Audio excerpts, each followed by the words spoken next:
नवी दिशा अकॅडमी या यूट्यूब चॅनलवर आपल्या सर्वांचं स्वागत आहे. विद्यार्थी मित्रांनो, चालू घडामोडी हा अत्यंत महत्त्वाचा भाग आहे. स्पर्धा परीक्षामध्ये कमीत कमी 10 व जास्तीत जास्त 25 प्रश्न चालू घडामोडीवर विचारले जातात. वेळ न घालवता या ठिकाणी आपण एक एक प्रश्न बघूया. करंट अफेअर्स म्हणजे चालू घडामोडी 2024, 5 फेब्रुवारी 2024च्या चालू घडामोडी आपल्याला बघायचं आहे. छत्रपती संभाजी महाराजांचा महाराष्ट्र राज्यातील सर्वात उंच पुतळा कोणत्या जिल्ह्यात उभारण्यात आलेला आहे? रत्नागिरी. तर आता या ठिकाणी वन लायनर क्वेश्चन बघूया. कोणत्या तारखेला जागतिक कर्करोग दिन 2024 सभागृहातच साजरा करण्यात आला? 4 फेब्रुवारी. भाजपचे ज्येष्ठ नेते लालकृष्ण अडवाणी यांना कोणत्या पुरस्काराने सन्मानित करण्यात आले? भारतरत्न. नुकतेच एक इन्क्रेडिबल यस हरियाणा सरकार हे पुस्तक कोणी प्रकाशित केले आहे? उपाध्यक्ष श्री जगदीश धनकर. कोणत्या प्रसिद्ध अभिनेता आणि चित्रपट दिग्दर्शकाचे निधन झाले आहे? श्री साधू मेहर. पूर्व क्षेत्र कृषी मेळावा 2024 कोणत्या राज्यात सुरू झाला आहे? झारखंड. बोटचा नवीन ब्रँड अँबॅसेडर म्हणून कोणत्या अभिनेत्याची निवड करण्यात आली आहे? रणवीर सिंग. कोणत्या देशात युनिफाईड पेमेंट इंटरफेस UPI औपचारिकपणे सुरू करण्यात आले आहे? फ्रान्स. कोणत्या पुलित्झर पारितोषिक विजेत्या आणि मूळ अमेरिकन साहित्यिकाचे नुकतेच वयाचे 89व्या वर्षी निधन झाले? एन. स्कॉट मोमाडे. कोणत्या राज्याने AIGDF च्या सहकार्याने डिजिटल डिटॉक्स उपक्रम सुरू केला आहे? कर्नाटक. नुकतेच उत्तराखंड समान नागरी संहिता समितीचे अध्यक्ष कोण आहे? न्यायमूर्ती रंजना प्रकाश देसाई. भारतीय हवाई दल पोखरण जैसलमेर येथे वायुशक्ती 2024 हा महत्त्वाचा सराव कोणत्या तारखेला करेल? 17 फेब्रुवारी.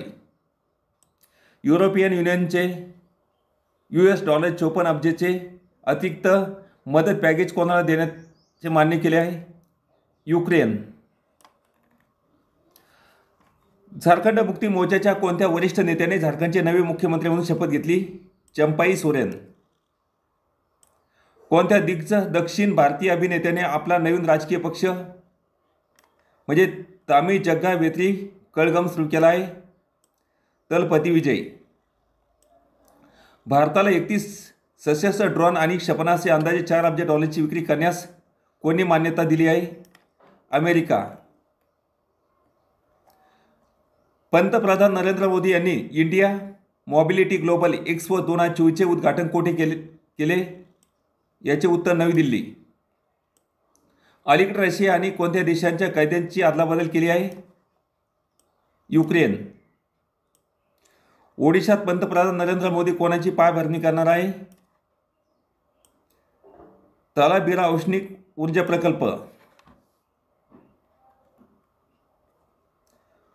उत्तर प्रदेश राज्य सरकार अत्याधुनिक केंद्रीकृत GIS डेटा सेंटर कोठे स्थापन करेल? अयोध्या.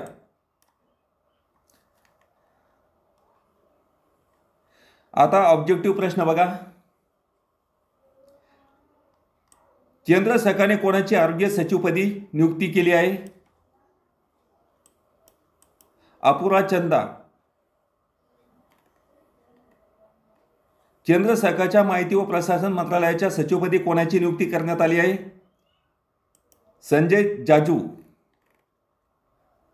विशाखापट्टणम येथे आयोजित सोहळ्यात कोणते जहाज भारतीय नौदलात दाखल झाले आहे? INS संदायक. भारतीय नौदलात दाखल झालेल्या INS संदायकचा जहाजाचा वेग ताशी किती किलोमीटर आहे? 30. भारतीय नौदलात दाखल झालेल्या INS संदायक या जहाजाचे वजन किती टन आहे? 3400. भारतीय नौदलात सामील झालेल्या INS संदायक या जहाजबांधीची लांबी किती फूट आहे? 288.1. आंतरराष्ट्रीय कसोटी क्रिकेटमध्ये भारताकडे द्विशतक झळकावणारा जयस्वाल हा कितव्या कमी वयाचा खेळाडू ठरला आहे? 3रा. कोणता खेळाडू भारताकडून सर्वात वेगाने 150 कसोटी बळी पूर्ण करणारा पहिला वेगवान गोलंदाज ठरला आहे? जसप्रीत बुमराह. भारतीय क्रिकेट खेळाडू जसप्रीत बुमराहने आंतरराष्ट्रीय कसोटी क्रिकेटमध्ये कोणत्या खेळाडूची विकेट घेऊन 150 विकेट पूर्ण केल्या आहे? बेन स्टॉक्स. कोणत्या राज्यातील 400 कोटीच्या IIM संबलपूर कॅम्प्सचे उद्घाटन नरेंद्र मोदी यांच्या हस्ते नुकतेच झाले आहे? ओडिशा. जागतिक कर्करोग दिन कधी साजरा करण्यात येतो? 4 फेब्रुवारी. 2024 या वर्षी जागतिक कर्करोग दिनाची थीम काय आहे? Close the care gap. Banwarilal Purohit यांनी कोणत्या राज्याच्या राज्यपाल पदाचा राजीनामा दिला आहे? पंजाब. भारताच्या सर्वोच्च नागरी पुरस्कार भारतरत्न कोणाला जाहीर करण्यात आला आहे? लालकृष्ण अडवाणी. लालकृष्ण अडवाणी यांना कितवा भारतरत्न पुरस्कार जाहीर झाला आहे? 50वा. लालकृष्ण अडवाणी यांना नुकता भारतरत्न पुरस्कार जाहीर झाला ते कोणत्या काळात भारताचे उपपंतप्रधान होते? 2002 ते 2004. लालकृष्ण अडवाणी यांना नुकताच भारतरत्न पुरस्कार जाहीर झाला आहे ते भारतीय जनता पक्षाचे किती वेळा राष्ट्रीय अध्यक्ष होते? 3 वेळा. लालकृष्ण अडवाणी यांना भारतरत्न पुरस्कार जाहीर झाला आहे त्यांना केंद्र सरकारने कोणत्या साली पद्मविभूषण पुरस्कार सन्मानित केले आहे? पद्मविभूषण पुरस्काराने सन्मानित केले आहे? 2015.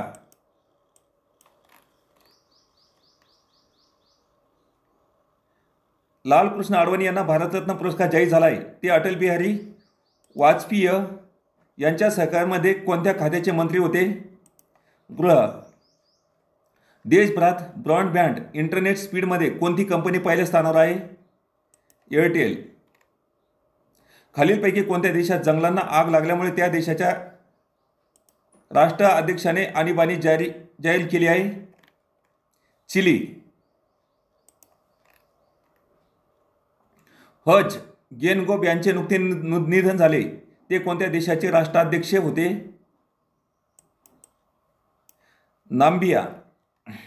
कोणत्या राज्य सरकारने मंत्रिमंडळाने समान नागरी कायदा मसुद्याला मंजुरी दिली आहे? उत्तराखंड. खालीलपैकी कोणते शहर 2023 मध्ये जगातील सर्वाधिक गर्दीचे शहर ठरले आहे? लंडन. भारतातील बंगळुरू हे शहर जगातील कितव्या क्रमांकाचे सर्वाधिक शहर ठरले आहे? 6व्या. महाराष्ट्रातील पुणे शहर जगात कितव्या क्रमांकाचे सर्वाधिक गर्दीचे शहर ठरले आहे? 7व्या. भारताचे पंतप्रधान नरेंद्र मोदी यांनी नुकतीच किती कोटी रुपयांना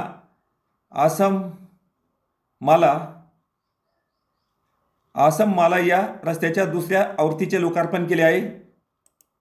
3444. MM श्रीवास्तव यांची कोणत्या राज्याच्या उच्च न्यायालयाच्या मुख्य न्यायाधीशपदी निवड झाली आहे? राजस्थान. सुरत हे गुजरात राज्यातील कितवे आंतरराष्ट्रीय विमानतळ ठरले आहे? 3रे. विद्यार्थी मित्रांनो, अशा प्रकारे या ठिकाणी आपल्याला दररोजच्या चालू घडामोडी बघायच्या आहे तर आपण या ठिकाणी लेटेस्ट चालू घडामोडी बघायला विसरू नका. तर या ठिकाणी थांबूया. धन्यवाद.